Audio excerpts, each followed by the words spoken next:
नमस्कार, आप सबका स्वागत है हमारे चैनल नेक्स्ट 9 न्यूज़ पर। मेरा नाम है दीपक गुप्ता। महाराष्ट्र में इन दिनों शिवसेना को लेकर जो रार मची हुई है वो दशहरा रैली को लेकर भी है और साथ ही साथ शिवसेना की कमान को लेकर भी है।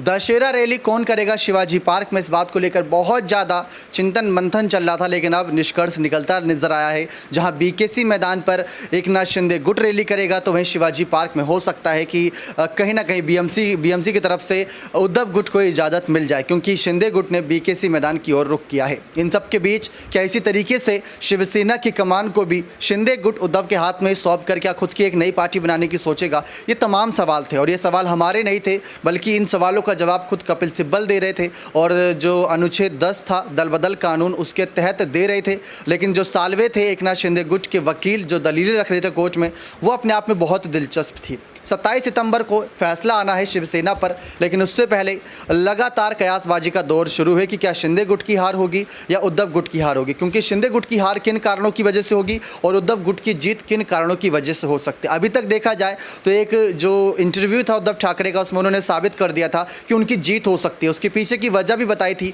कि दल बदल कानून क्या कहता है। लेकिन हमारे साथ यहाँ पर तमाम सहयोगी मौजूद हैं न्यूज़ रूम में, जिनसे 5 जजों के फैसले पर और कपिल सिब्बल ने किस तरीके से साल्वे का मुंह तोड़ जवाब दिया था जब वो लगातार क्वेश्चन दाग रहे थे शिवसेना मामले पर। तो सबसे पहला सवाल अबरार से लेना चाहेंगे कि कपिल सिब्बल ने अभी तक क्या क्या ऐसा कहीं ना कहीं जो सवाल हैं वो पूछे और जिससे लगता है कि एकनाथ शिंदे गुट की हार होगी, इस पर आपकी क्या राय है? देखिए, कपिल सिब्बल जब शुरुआती दिनों में जब इस केस की पैरवी कर रहे थे तभी से उन्होंने उन तमाम बातों को मुख्य तौर पर उठाया था। और दरअसल एकनाथ शिंदे की सरकार जिस तरीके से आज महाराष्ट्र में बनी है उस पर एक बड़ा सवाल उठाया था और कहा था कि इस सरकार को बनाने के लिए जिस तंत्र का इस्तेमाल किया गया है, दरअसल उस तंत्र के इस्तेमाल से लोकतंत्र जो है वो काफ़ी कमज़ोर होगा। इसके बाद हरीश साल्वे ने भी बड़ी मजबूती के साथ इसका जो एक तरीके से तर्क दिया था और कहा था कि अगर 3/3 से ज़्यादा विधायक ही पार्टी के खिलाफ चले जाते हैं, पार्टी के नेतृत्व के खिलाफ तमाम फैसले ले रहे हैं, तो ऐसे में दल बदल कानून का जो हवाला दिया जा रहा था बार बार कपिल सिब्बल के द्वारा,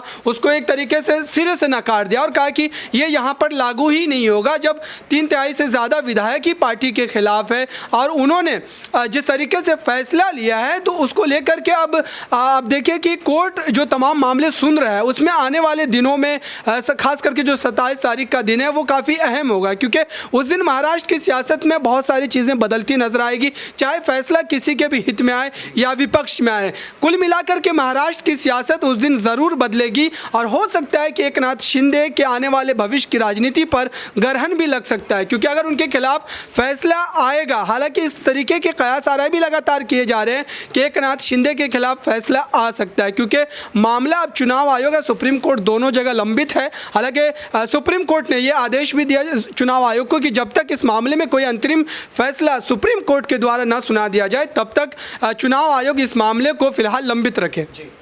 तो यहाँ पर जो तमाम जानकारियाँ थी वो दी हमारे खास सहयोगी अबरार ने, लेकिन सबसे कुछ जो ज़रूरी जानकारी इनका जो लास्ट कुछ लाइनें थी कि एकनाथ शिंदे पर कहीं ना कहीं गाज गिरती नज़र आएगी, किसकी वजह से? क्या शिंदे सीएम पद से इस्तीफा दे सकते हैं या फिर लगातार इस बात के जो कयास लगाए गए थे कि अगर शिवसेना उनकी नहीं हुई तो ये सत्ता की जो लड़ाई थी ये लालच की कहीं ना कहीं वजह से हुई। लालच कहीं ना कहीं इसके पीछे था सत्ता का और इसी वजह से उन्होंने ये बगावत करी और उनके साथ 39 विधायक थे, पहले तो सीएम बने, उसके बाद शिवसेना पार्टी पर ही अपना दावा ठोक दिया। अब यहाँ पर हमारे साथ हमारे खास सहयोगी आमिर मौजूद हैं, जिनसे पूछना चाहेंगे कि इन दिनों कहा यह जाता है, जैसे हेमंत सोरेन ने झारखंड में कहा जिसकी सरकार है उसी के हित में फैसला आ रहा है। सरकार तो इस समय शिंदे और फडणवीस की है, तो क्या लगता है कि कोर्ट का फैसला शिंदे के समर्थन में आ सकता है और उद्धव को कहीं ना कहीं दरकिनार किया जा सकता है कानून होने के बावजूद भी?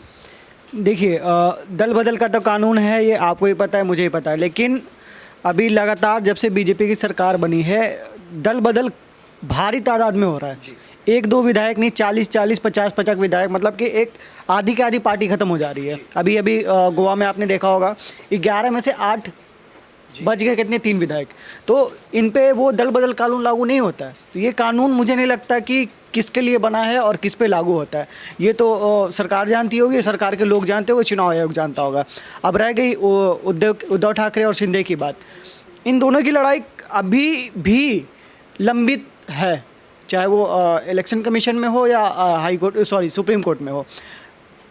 महाराष्ट्र की लड़ाई चल रही है, कंटिन्यू चल रही है, चलती जा रही है, इसका कोई अंत अभी तक अभी ये तक कोई अंत अपने नहीं आप दिख में रहा है। बहुत दिलचस्प सवाल है जिसका कोई अंत नहीं है, क्योंकि एक विधायक थे जिन्होंने ये बात कही थी कि इसका मामला 3-4 सालों बाद आएगा तो क्या हम यहाँ पर ऐसे ही लटके रहेंगे, क्योंकि वो कह रहे हैं कि कोर्ट कोई भी फैसला दे लेकिन चुनाव आयोग चुनाव चिन्ह पर फैसला दे दे, ताकि जो चुनाव हो उसमें हम अपने चुनाव चिन्ह के साथ जाए। अगर हमारे खिलाफ आ रहा है तो वो भी हमें पता चल जाए, या हमारे साथ आ रहा है तो वो भी हमें पता चल जाए, ताकि हम चुनाव लड़ सकें अपने अलग गुट के साथ। लेकिन क्या आपको लगता है कि शिंदे की जो ये लड़ाई थी यह विचारों की लड़ाई थी या सत्ता की लालच की लड़ाई थी? देखिए, महाराष्ट्र में शिवसेना की सरकार जो थी वो हिंदुत्व पे ही बनी थी, और वो उद्धव ठाकरे जो है वो भी हिंदुत्व के लिए ही है। वो आज भी वही खुद कहते हैं कि मैं इस ट्रैक से अभी पीछे नहीं हटाऊं। तो सत्ता की लड़ाई है ये, ठीक है। आप सत्ता में रह के, ऐसा नहीं कि आप हिंदुओं के लिए या किसी भी वर्ग के लिए तभी कुछ अच्छा कर सकते हैं जब हमारी सरकार हो। आप बिना सत्ता के भी कर सकते हैं, ऐसा नहीं है। तो ये लड़ाई सत्ता की थी। और शिंदे, अगर एकनाथ शिंदे को अगर हिंदुत्व के लिए ही लड़ना था तो वो खुद की पार्टी बना लेते हैं ना, खुद की पार्टी बना लेते हैं, खुद इलेक्शन लड़ते हैं, उद्धव ठाकरे को हराते हैं और उनके सामने खड़े होते कि देखो हमने आपको हराया, अपनी पार्टी बनाई, आज महाराष्ट्र में हम खड़े हैं। उन्होंने बीजेपी का सहारा लिया, वो वहाँ से गुवाहाटी भागे। जैसे राज ठाकरे ने किया था, उन्होंने खुद की पार्टी बनाई थी और आगे बढ़ने का उन्होंने फैसला किया था। और बात रही हिंदुत्व की, अगर महंगाई, बेरोजगारी या फिर कोई आर्थिक नीति का यहाँ पर परियोजना आती है सरकार की, तो उसका असर हर तबके पर पड़ता है, सिर्फ हिंदुत्व पर नहीं।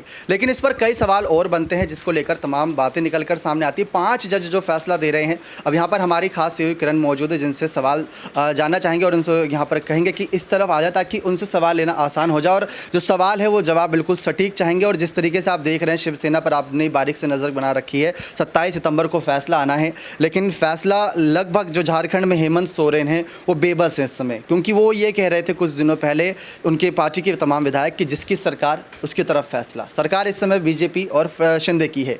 शिंदे लगातार कर रहे हैं, शिंदे गुट कहा जा रहा है, लेकिन वो शिवसेना चाहते हैं। तो अगर उनको सीएम पद मिल चुका है, उनको सत्ता मिल चुकी है, तो शिवसेना की लड़ाई किस वजह से? देखिए, लगातार हम अपने डिबेट्स के ज़रिए और लाइव सेशन के ज़रिए हम अपने दर्शकों को बता रहे हैं कि आखिर क्यों शिवसेना को लेकर लड़ाई चल रही है। देखिए, अगर शिवसेना की बात करें तो शिवसेना को देखिए, एकनाथ शिंदे 2 धड़े हो चुके हैं, एकनाथ शिंदे और उद्धव ठाकरे धड़ा। और अब ऐसे में सुप्रीम कोर्ट में लगातार ये सुनवाई चल रही है। पिछली सुनवाई हुई थी 7 सितंबर को, ऐसे में तमाम सुनवाई हो चुकी है। अगली सुनवाई होनी है 27 सितंबर को। तो अभी वैसे तो दोनों धड़ों की नज़रें बनी हुई है 27 सितंबर पर, लेकिन अब ऐसे में देखना ये होगा कि आखिर 27 सितंबर को किसके हक में फैसला आएगा। विपक्ष लगातार यही कह रहा है कि 27 सितंबर को जो फैसला आएगा, वैसे तो उद्धव ठाकरे की तरफ से साफ कहा गया है कि सुप्रीम कोर्ट की तरफ से जो भी फैसला आएगा उन्हें वो मंजूर रहेगा और उन्हें पूरा विश्वास है सुप्रीम कोर्ट पर। लेकिन ऐसे में जैसे आप बता रहे हो कि झारखंड में आरोप लगाया जा रहा है और जैसे कि अभी महाराष्ट्र में भी आरोप लगाए जा रहे थे, तब एकनाथ शिंदे ने चीफ जस्टिस यूयू ललित के साथ अपना मंच साझा किया था। तो ऐसे में आरोप लगाए जा रहे हैं, लेकिन 27 सितंबर को देखना ये होगा कि उद्धव ठाकरे के पक्ष में फैसला आएगा या फिर एकनाथ शिंदे के पक्ष में फैसला आएगा। क्योंकि देखिए, किसी के भी पक्ष में आएगा ये तो तय है कि राजनीति गरमाएगी जरूर वहां पर। तो बहुत बहुत शुक्रिया, लेकिन जो जानकारी दी वो बहुत ज़रूरी जानकारी थी और समझना ज़रूरी है कि इस समय ये ज़रूरी नहीं कि कानून बिक चुका है। कानून अगर समय ले रहा है तो ज़रूर इस मामले पर कोई पक्ष विपक्ष की सुनवाई होगी। अब दरअसल मामला क्या है, कुछ लाइनों के ज़रिए अंत करते हैं। जो मामला था वो पहले ये था कि CJI NV रमना इस मामले पर सुनवाई कर रहे थे, दलीलें सुन रहे थे दोनों पक्षों की, जिसमें कपिल सिब्बल और साल्वे आपस में ही लड़ रहे थे कोर्ट के फैसले के सामने।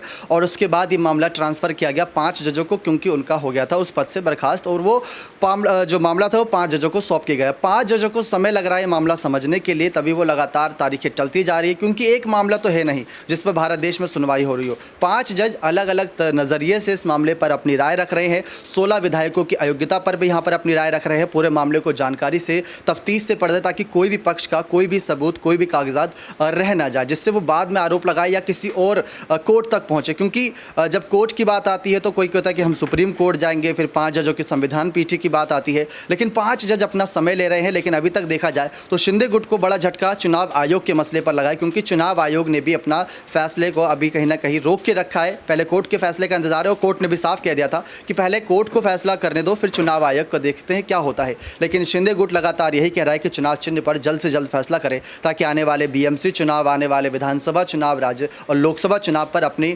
खुलकर राजनीति वो जनता के बीच जाकर कर सके। अब देखना यही दिलचस्प है कि महाराष्ट्र की सत्ता तो शिंदे के हाथ में, में क्या शिवसेना की कमान भी उनके हाथ में जाएगी? हम आपसे सीधा सवाल करते हैं कि आप क्या चाहते हैं, उद्धव या शिंदे, किसके हाथ में रहे शिवसेना की कमान? अपनी राय खुलकर कमेंट सेक्शन में जोड़ दीजिएगा। बहुत बहुत धन्यवाद।